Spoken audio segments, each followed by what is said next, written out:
Well, welcome everyone. My name is Amy Reyes. I am the Senior Director for Alumni Engagement at Lycoming College. I'm a 2004 graduate of the institution, and I am thrilled to welcome you to this virtual homecoming event.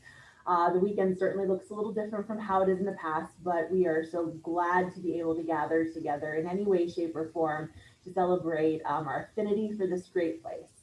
Um, we have a special presentation today applying live issues in the classroom. This is our COVID-19 panel.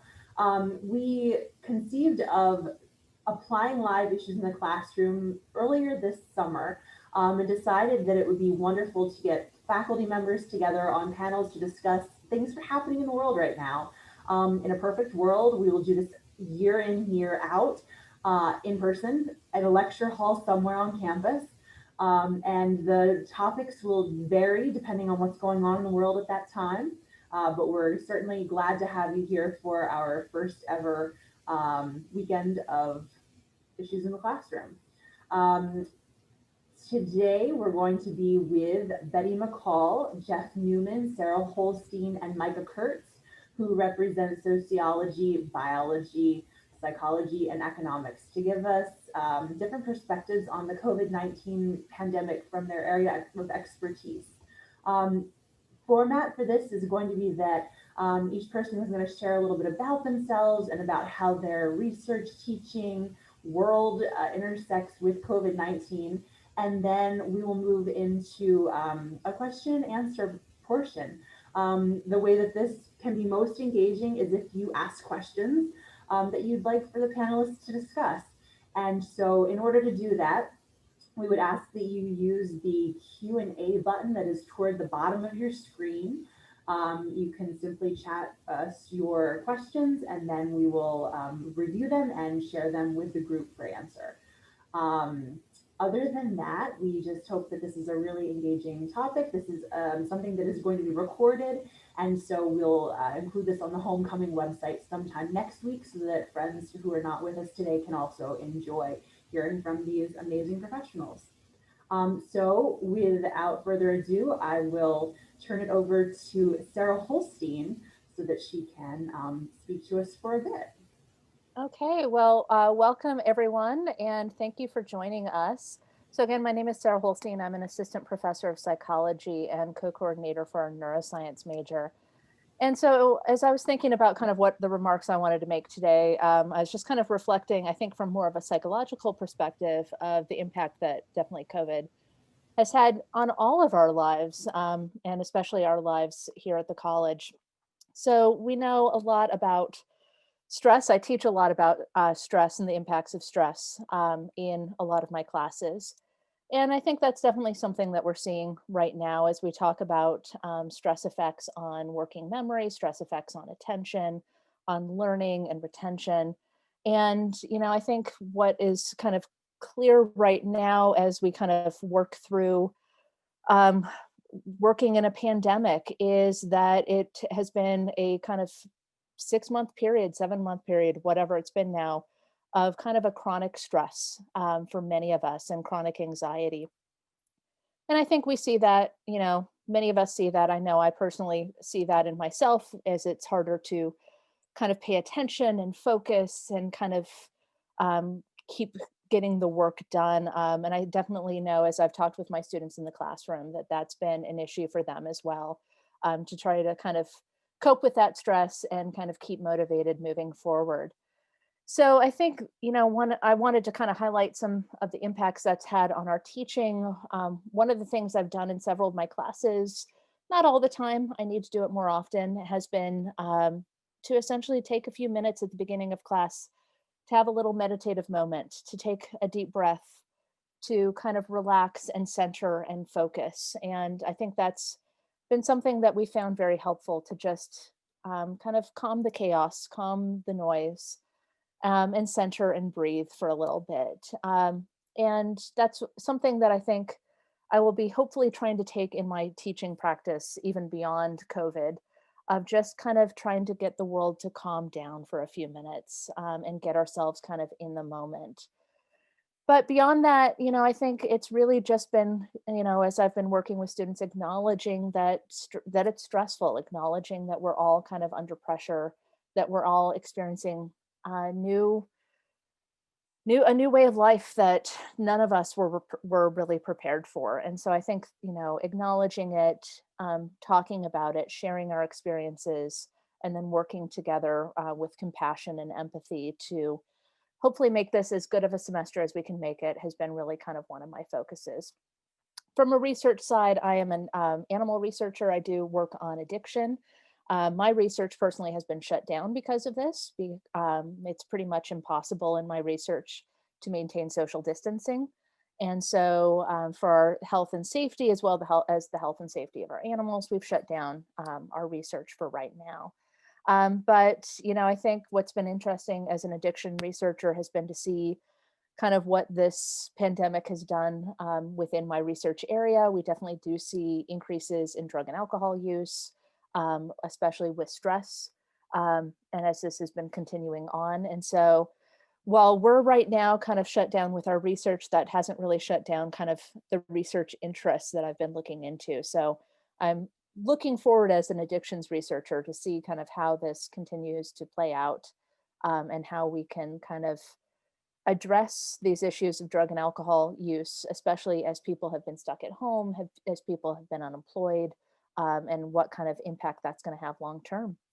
But other than that, I think I'll stop there and turn it back to Amy.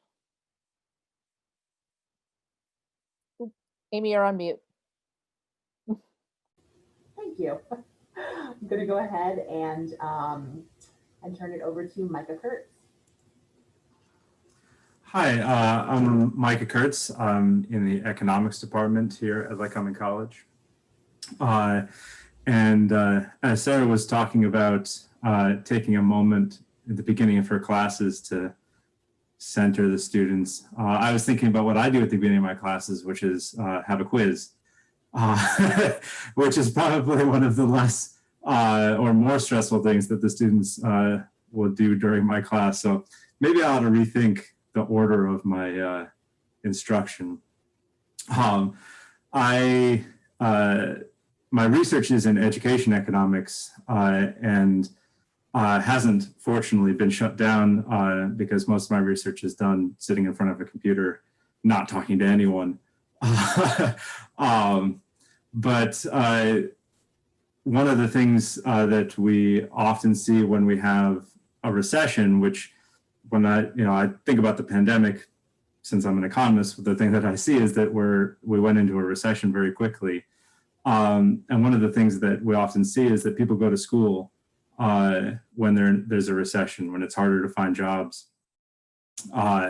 Then people say, well, I may as well go back to school. And that often leads to a boom of teachers and more educated or more well-trained labor force coming out of the recession. I talk to my students about the recession basically every day, and we talk about how we would never really wish this for anybody. There are a lot of terrible, terrible outcomes, but it's a perfect opportunity to learn about the things that we're learning about in our, in particular, I teach principles of macroeconomics right now. And so we're seeing all of the things that we would normally talk about play out in real time. We're seeing, so one of the big things that we watch is called gross domestic product, GDP. We've seen that fall. That's a measure of the production of the economy. We talk about unemployment. We've seen unemployment rise to 15% recently. We talk about government responses to these sorts of things, stimulus measures from the federal government, from our central bank. Those things are happening right now. Given the choice, I would choose not to have a pandemic and all the things that come along with it, but it does turn out to be a really good way to study macroeconomics. Thank you, Micah. All right, Betty McCall.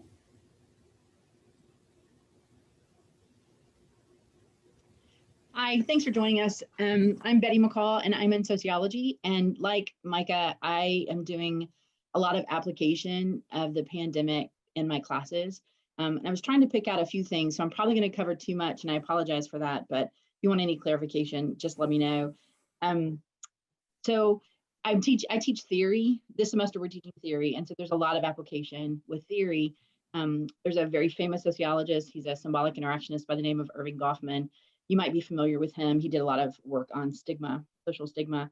And he also did work on impression management. And so the students have been talking about how, well, in fact, we had a good deal of conversation in the very beginning about the stigma of being diagnosed with COVID-19 and how that might play out in responses of students on campus, whether or not they would be avoiding students or whether or not there would be some kind of mistreatment.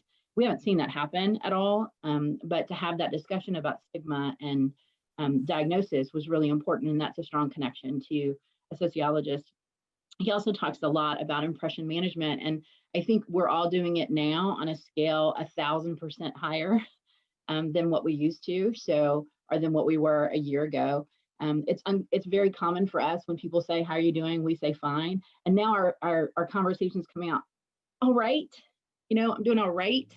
I'm vertical. So we're less likely to fake it as well as we did a year ago. Part of what Sarah was talking about on that stress management has an impact on that.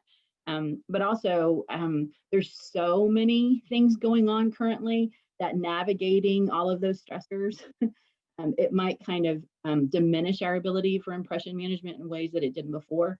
But it's amazing to me how it's impacting in my classroom. So I'm not doing the quiz like Micah, but I'm also not doing the motivation or the meditation like Sarah. What I'm doing is a lot of watching in the classroom when the students first come in, and it's very different in my classroom than it ever has been before. Of course, we're masked, and so that completely changes things. So they're not interacting with one another, and the desks are distanced apart, so they're 6 feet, and they're not close enough to be able to have that kind of chatty conversation. So it's changing the dynamics of the classroom itself as the students come in. So to generate conversation with the students takes a lot more effort on my part. And one class is different from the other. So the last class of the day, it's like pulling eye teeth to get them to talk. That second class, because the topic is a little more engaging, they're willing to get to talk, but it takes about 20 minutes and then they're kind of moving into it. And that's uniquely different because before I would have to kind of calm the class down before you get the class started. And now I'm not having to do that in any of my classes. They're just coming in, they're very quiet. They're very compliant. They're coming in and cleaning the desk, but then they're sitting there in their own little world in a way that they haven't in the past. And I think that's an impact of COVID-19 that's really impacting the education process, which is it's just a barrier that you have to work through in the classroom. Another thing that we have talked about a lot in my gender class, which is the talkative one, as you can imagine, is the beauty expectations for women and how that's impacting their participation, specifically when students are having to remote in. So a lot of students have come from the experience of leaving their high school experience before they graduated and having to remote in that last 3-4 months of high school. And then starting this experience, some of them having to go into quarantine, some of them not, but knowing that there are students in quarantine. So I'm constantly having students remoting in, and then talking about the expectation of if the teacher or the professor required that you had the camera on so that you had to be seen, then the prep work for women was very different for the prep work for men and getting ready for that remote in experience. So that gender difference, even at 18, 19, and 20 is just stark. That feeling as though they have to be able to have a good presentation of self for women in a way that the men were saying in my class, and we all laughed about it, how they rolled out of bed and made sure they had a clean t-shirt on, and then started the class, and then would get comments, your hair's sticking up, or can you make your bed at least, and they would do it, as opposed to the women who made sure that everything behind them was very neat, and that they were very neat and they had their makeup on and their hair done. So that differential expectation on the gender lines that's impacting women just in that way. And then talking about how there's this unequal impact of COVID-19 in the workplace, when a lot of the service level workers who are paid less are jobs that are predominantly female jobs. So cleaning jobs, nursing jobs, grocery store jobs, that's difficult, and that's impacting women in ways that it's not necessarily impacting men, and it's particularly impacting women of color. And so we're having these really great conversations that we would on other areas, and the pandemic, sadly enough, is allowing us to be able to apply it in a very specific way. Personally, on a research level, I'm an applied sociologist, and I'm currently the director of the Lycoming County Elder Law Task Force. And of course, you can imagine what we're paying attention to. There's issues of seniors being quarantined in long-term care facilities and families not getting access to them.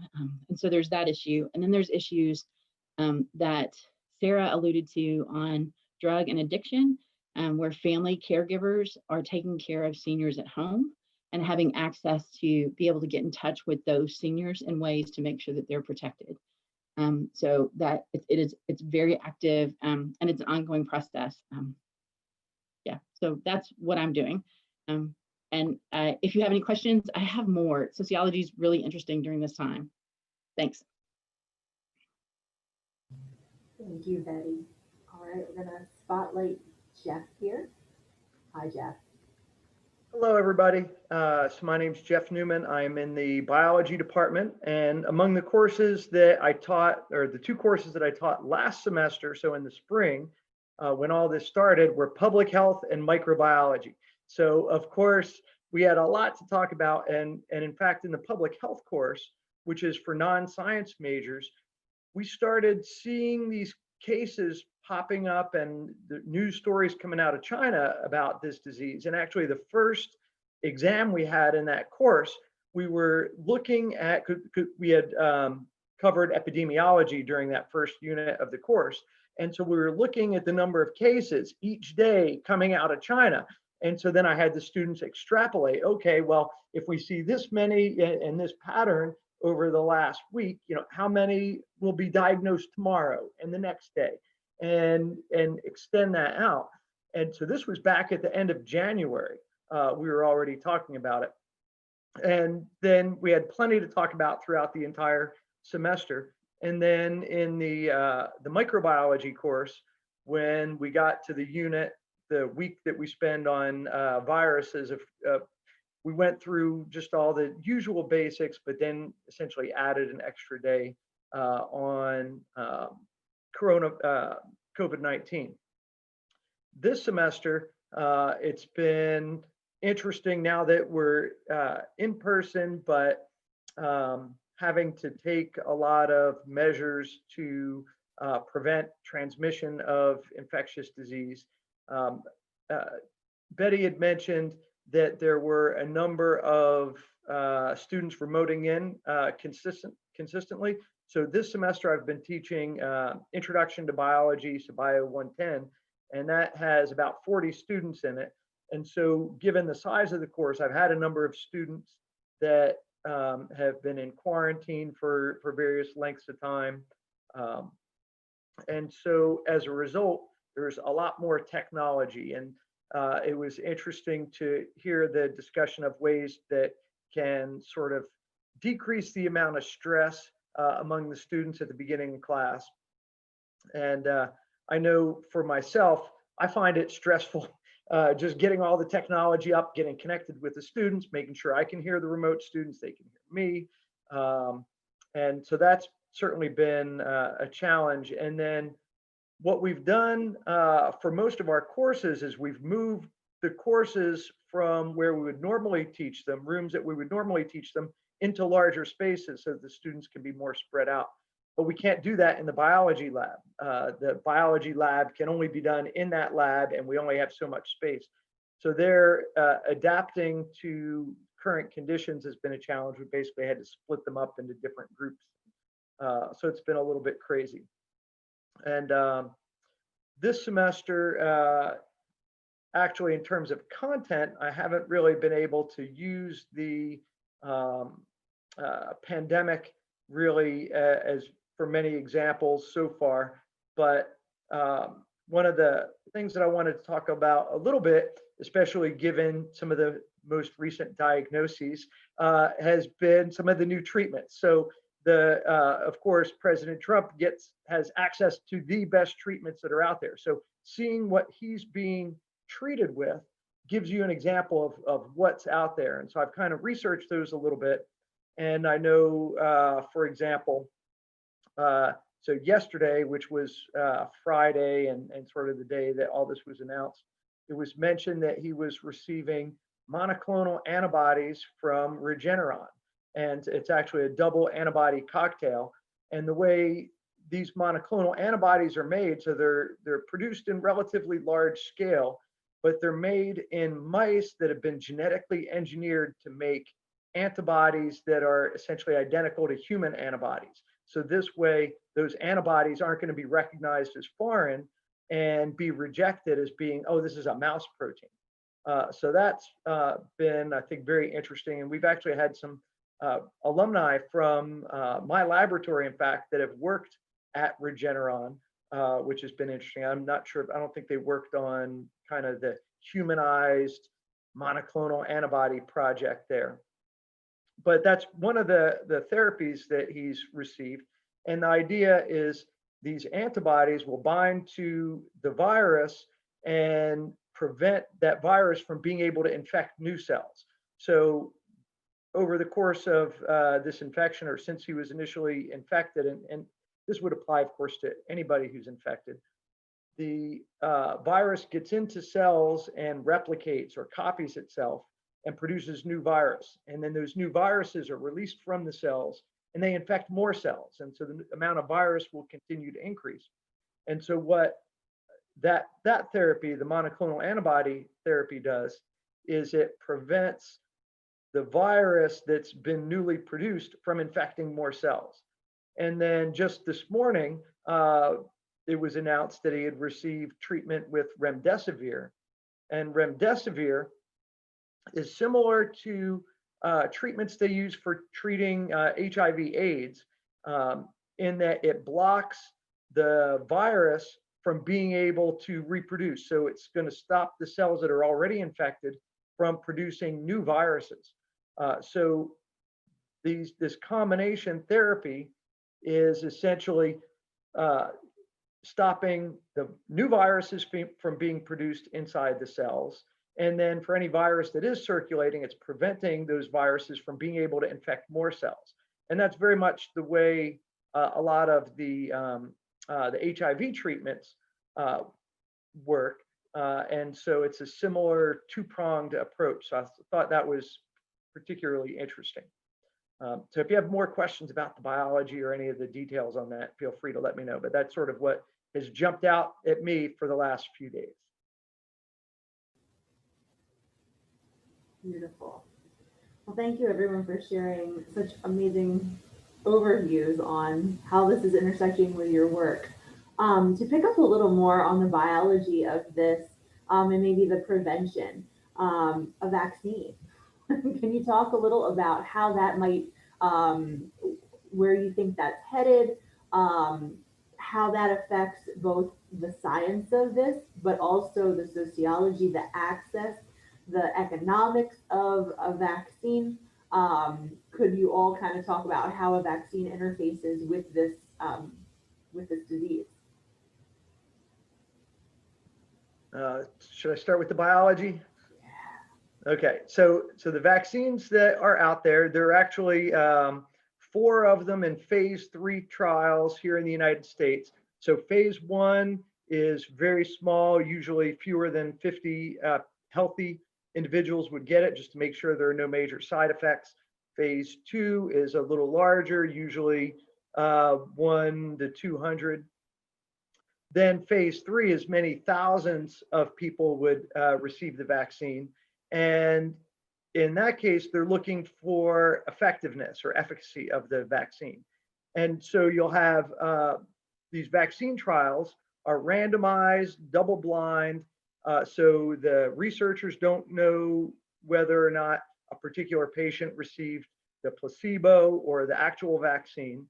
The patients don't know if they've received the placebo or the actual vaccine. And then most of these, actually all three of the ones that are currently in phase 3 trials here in the US are sort of a double dose. So they initially get a prime and then later get a boost that is anywhere, usually about 3 or 4 weeks later. And after they receive that second dose, then you basically track all the participants.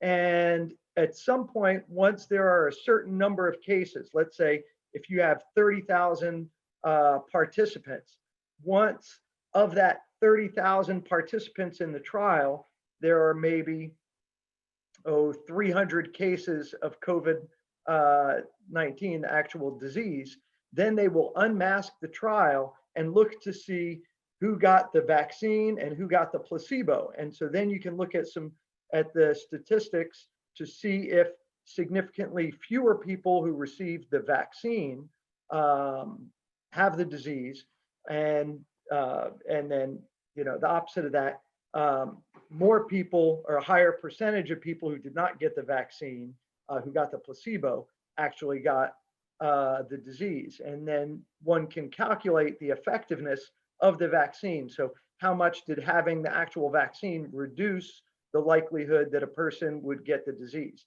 Now, one of the challenges there is the disease isn't at high enough levels. I mean, it's fairly high levels right now, but you'd want to administer or enroll participants who are at higher than average risk of getting the disease, because you need enough people to get the disease to be able to tell whether or not the vaccine has been protective.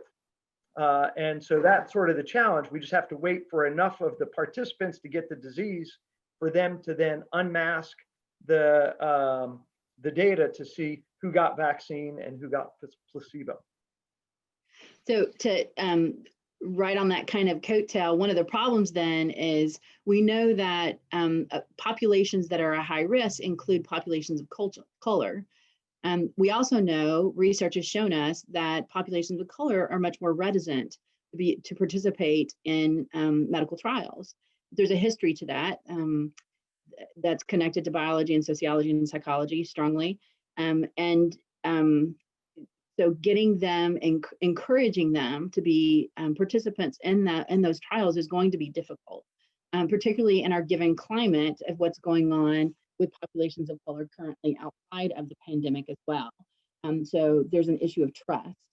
And then there are other issues in terms of, once we do establish that there is a working vaccine, how do we get it to the population? We do know that there are some people who are going to be hesitant. We know that the majority of the population don't get the flu virus, right? So encouraging them to get the COVID-19 virus might be difficult. In addition, we know that testing has been difficult to reach all populations, so that there have been more testing done in suburban areas with wealthier populations, and more testing has been done with white populations than populations of color. And so that difference is going to show up with vaccinations as well. And we might need to start having the conversation about how are we going to prioritize who receives the vaccine in terms of economics and in terms of population. So we have high risk populations that need the vaccine.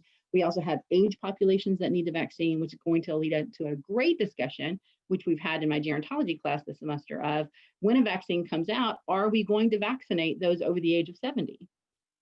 Right? Or are we going to say, no, we might not do that? And that's a discussion economically, sociologically, biologically that we need to have answered. It's not going to be a cheap vaccine. It's going to be costly on some level, and especially the mass of the population that needs it, it's going to cost us some money to get it out there. So there are a lot of questions that need to be answered even after the vaccine becomes available, that I'm sure the conversations have begun, but we're not part of them yet. So I could jump in off of that as well. So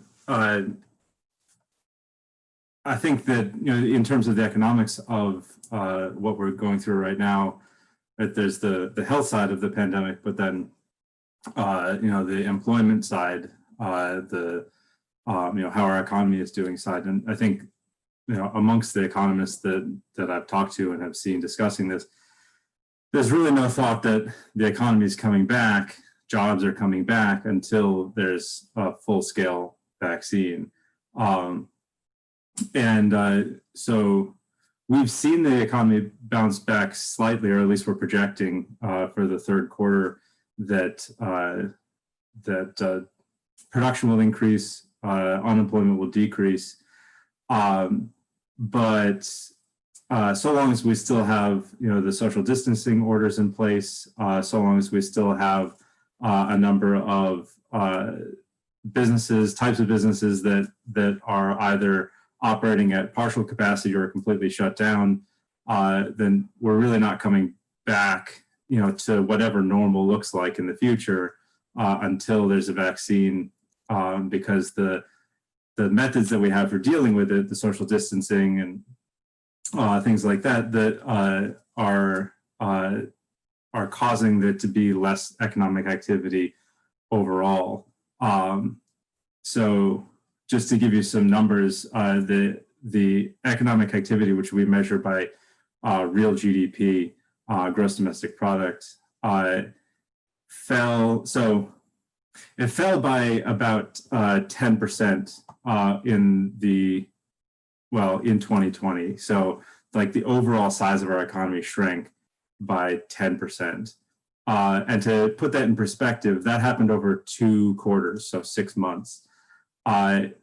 If you go to think about the Great Recession, so that was like 2008, 2009, GDP fell cumulatively by about 4%. And that was a year and a half. And so we've had this massive drop off in productivity and a huge increase in unemployment. Again, as a perspective, unemployment rose to about 15% during the last 6 months. And in the recession, the previous recession, only about 10%. And that was the worst recession we'd had since the 30s, the 1930s. And so we've had this huge drop off in terms of production and in terms of employment. And we know that there are feedback loops back to health. That is, we've intentionally shut down the economy to preserve some public health. But we also know that coming along with unemployment and coming along with financial instability comes poorer health. Right, when you don't know where your next paycheck is going to come from, you're not going to go to the doctor. You're not going to take care of yourself in other ways. And so I'm certainly not advocating for sending people back to work just so that they will go to the doctor more often.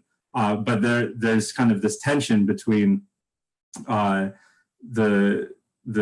measures that we have in place now and also trying to get people to feel financially stable and to be taking care of themselves in other ways, not just in terms of their medical health, but their mental health and their family stability and things like that. It seems like there's really no coming back from it until there's a vaccine where we can reduce or relax some of the distancing measures that we've put in place. I wanted to follow up a question with Micah. From the standpoint of economics, we've seen historically hospitals mandate that their employees get the flu vaccine. Do you see this happening like in restaurants or in for-profit businesses, that they mandate their employees get COVID-19 vaccines so that it can ensure their clients or their customers that their business is safe in terms of having COVID-19 vaccinations by their staff? Do you see that happening, or is the research talking about that at all in economics? I haven't heard anybody talk about that.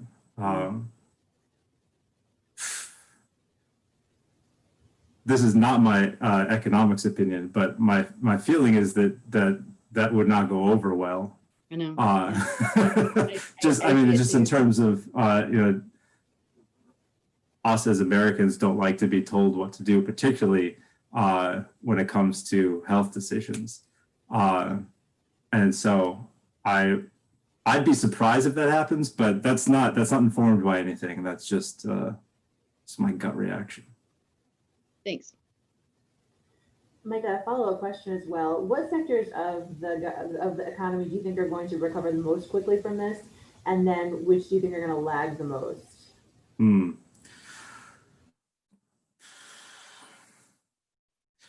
All right, so I'm going to do what my students do on exams, which is to substitute my question for your question, because I don't know how to answer your question, but I do know how to answer a related question,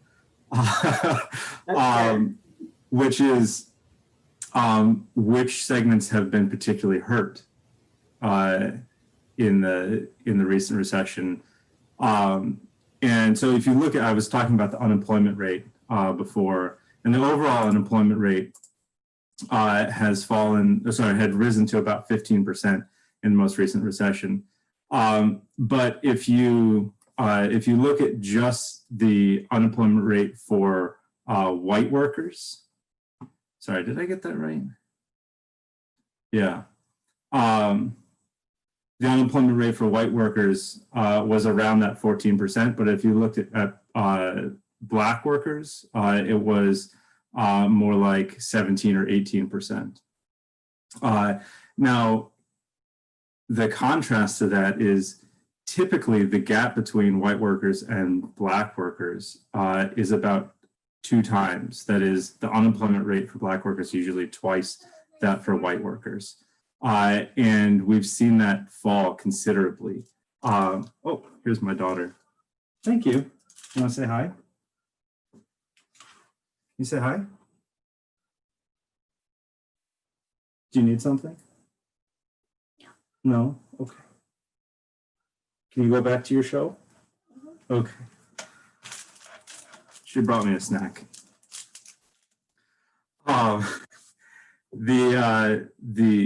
The gap between white workers and Black workers has shrunk. So I said normally it's about twice. That is, the unemployment rate for Black workers is usually about twice that for white workers.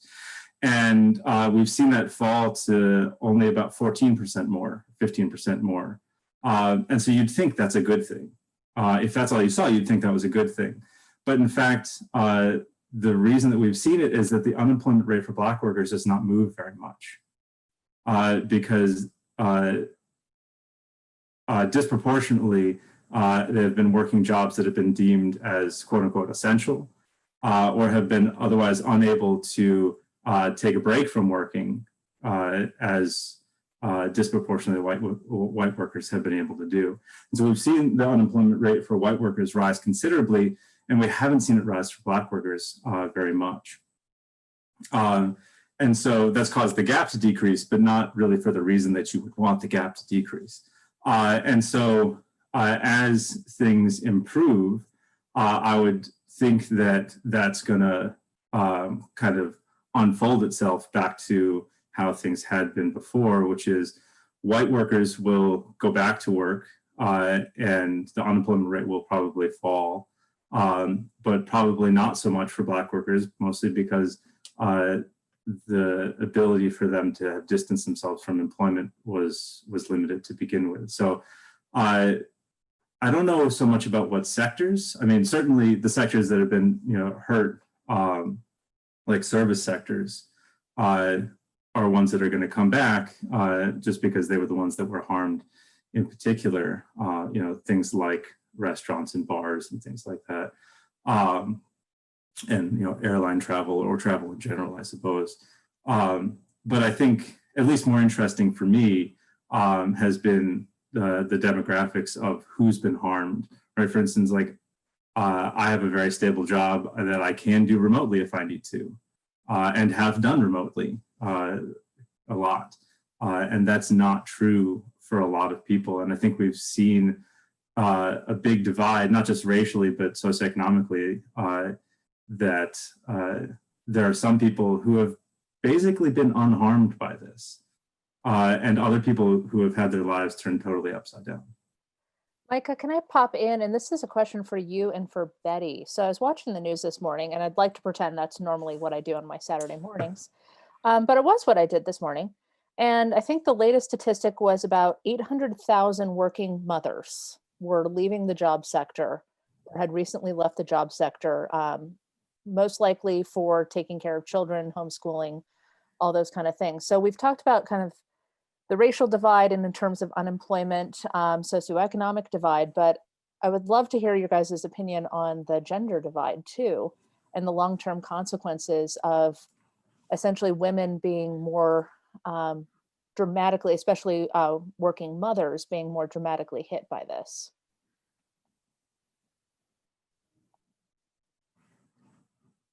Betty, do you want to step in?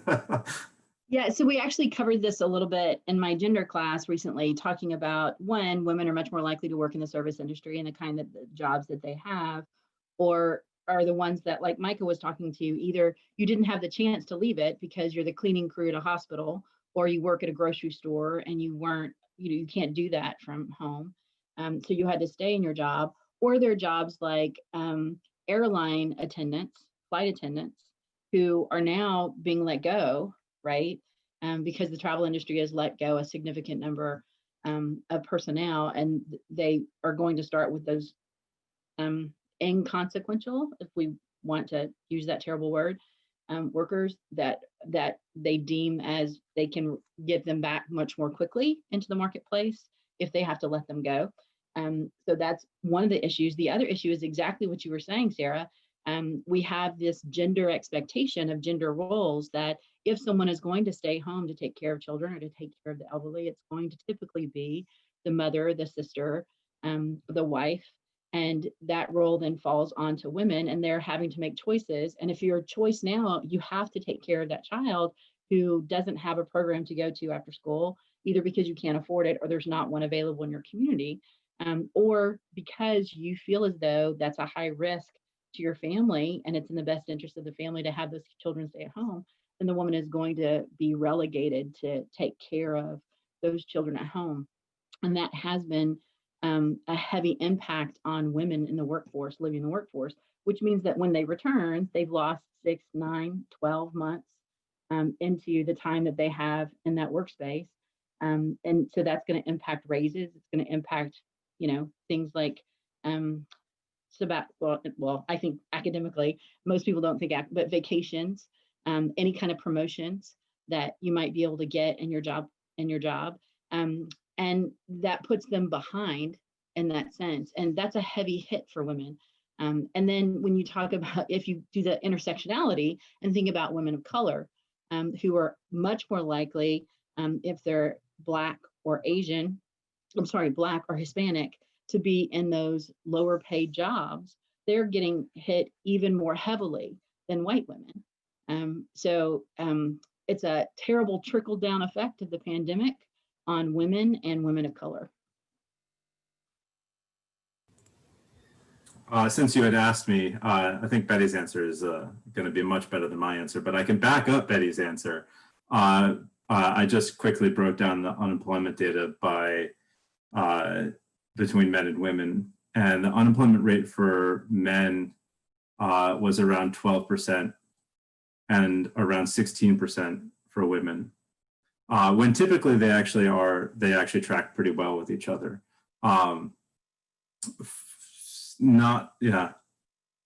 There's a lot more to go into to talk about why they might track well with each other normally, despite the fact that women disproportionately will not work in the labor force and do work in the household. You might think that the unemployment rate for women would be higher, but because of how we measure it, that's not true, at least by our measures of unemployment. Anyway, so what did I say? 11% for men, nearly 16% for women.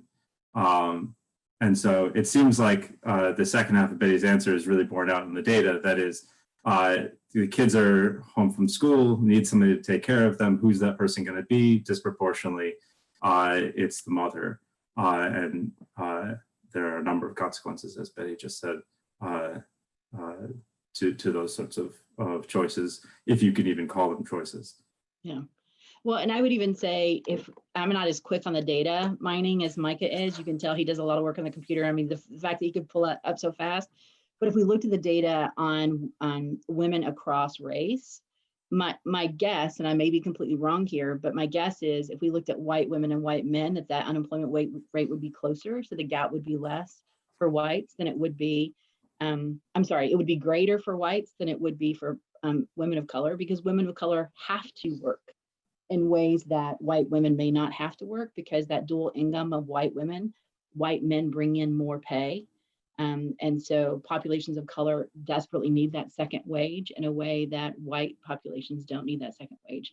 So it'd be interesting to determine the impact of all women across races to see how that would vary in terms of the unemployment rate.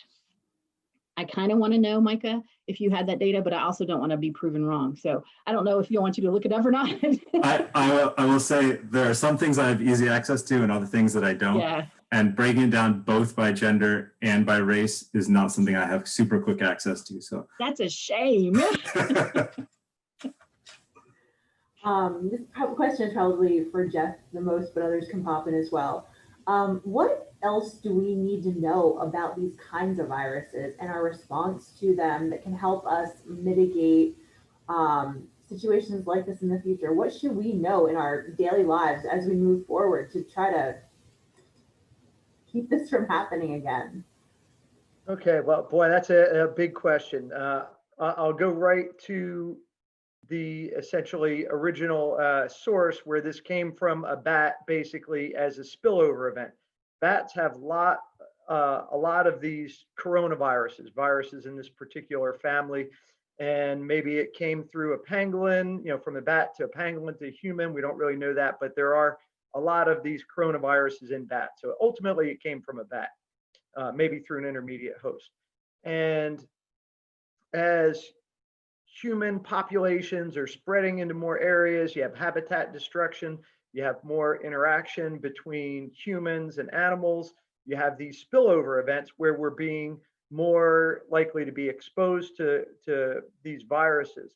And the more opportunities there are where humans are exposed to viruses coming from other animals, and of course we are animals, but as we're exposed to more and more of these viruses, that's going to increase the likelihood that there's going to be some random variant of one of these viruses that's out there that's going to be able to reproduce and be transmitted by humans.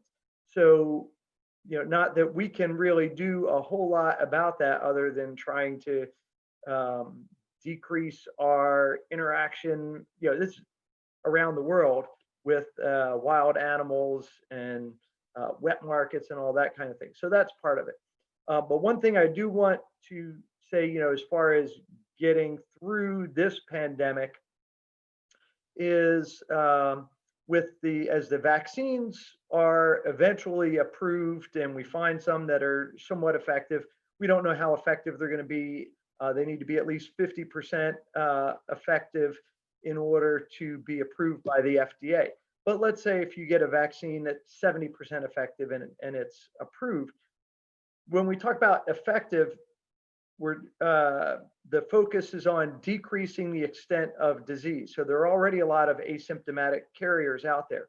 So a person can be vaccinated, produce antibodies against the virus, but it could very well be that if it's not what's called sterilizing immunity, you could acquire the virus could reproduce in your upper respiratory tract, you could spread it to other people, but you may not get sick. So you might be more likely to be asymptomatic. And so there's a lot of discussion right now about how we're going to be wearing masks for quite a while until we have a high percentage of the population that is vaccinated. So the question was raised earlier about people being forced to be vaccinated. Well, if employers aren't requiring their employees to be vaccinated, then they can still be susceptible. So you could have one of your coworkers or students or patients or clients or whatever who has been vaccinated, and maybe they're like, oh, well, I'm vaccinated, I'm not going to be spreading the virus around. And if they're not wearing a mask, even though they've been vaccinated, they can still be exposed to the virus. The virus can reproduce and they can spread it, even though they might not be sick. So if you haven't been vaccinated, then you can still probably be able to acquire the virus from someone who has been vaccinated. So that's, we don't know, that we don't have the data yet on the vaccines, but that's something that's going to be likely. The first vaccines that are available aren't necessarily going to be the best vaccines. They're going to be better than nothing, but as time goes on, the vaccines will get better. But I think we're going to be wearing masks in public for quite a while.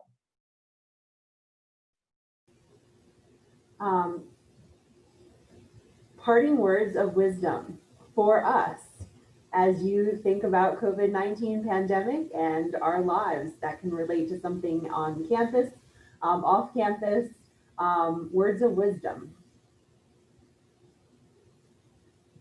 Well, I'll go ahead. And one thing, I've been super impressed with the students and how compliant they've been about wearing masks and doing what they're supposed to do. We've got great students, and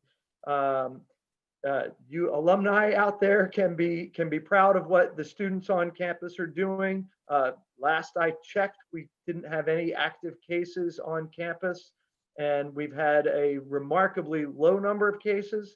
And so, and I can, one thing I can say is we can attribute a lot of that to the leadership of Kent Trochty and the whole administrative team. They've done a great job here on campus.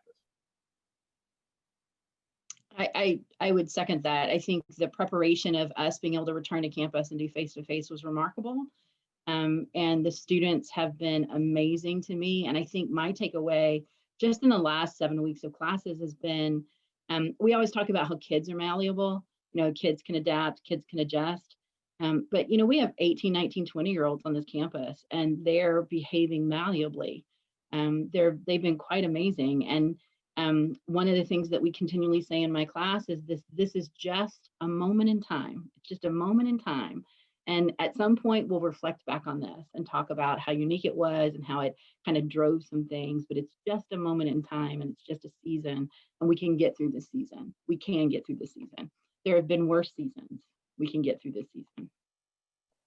I don't know. I guess I'll kind of take a slightly different stance from Betty, and that absolutely this is something that we can get through and it's just a season. But part of me kind of hopes is my parting words of wisdom that this isn't just a season, that we take away a few things that are really important. I think with a very fast-paced world and many of us in fast-paced jobs, we tend to, before the pandemic, prioritize things that probably weren't that important.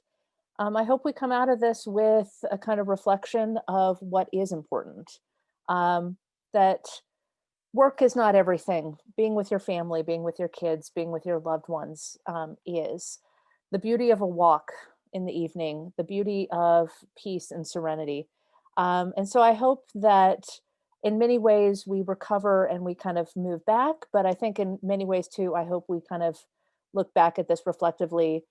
Even for as we think about work with our students, to see the happiness for students to be back on campus and to have some kind of return to a version, a very weird version, but a version of normalcy, that we kind of appreciate the gifts and the benefits that we have in our lives, and that we don't quickly kind of return back to our old lives. We kind of take those little grains of salt, those little kind of hidden benefits that have come from everyone just kind of slowing down and learning kind of a new way to live. Really should have let Sarah go last, huh? I'm the psychologist. I've got to do the mental health related one. Yeah, I don't want to say much more than anything everyone's already said. But well, since I should say something. In terms of parting words of wisdom, I think the way that we talk about, the measures that we're taking in my classes is that even if this isn't affecting you all that much, the things that we're doing are designed to help everyone else. On the first day of class, I put up a picture of my two daughters and I said, I'm not asking you to wear a mask for yourself. I'm asking you to wear a mask for them. I think that that's true, not just like within my own family, but I think there are a lot of people, probably a lot of people who are on this call that have been relatively unaffected by this. You know, it's been an inconvenience, but ultimately not that bad. And there are huge swaths of the population for whom this has totally upended their lives. So in thinking about that and thinking about how we improve things, not just for ourselves, but everyone, is something that I try to keep at the forefront of my thoughts. Thank you so much to all of our panelists for sharing your insights, your wisdom with us today. This has been a wonderfully engaging hour, and we are grateful to you. To the alumni who joined us today, thank you for sharing your weekend with us. Happy homecoming.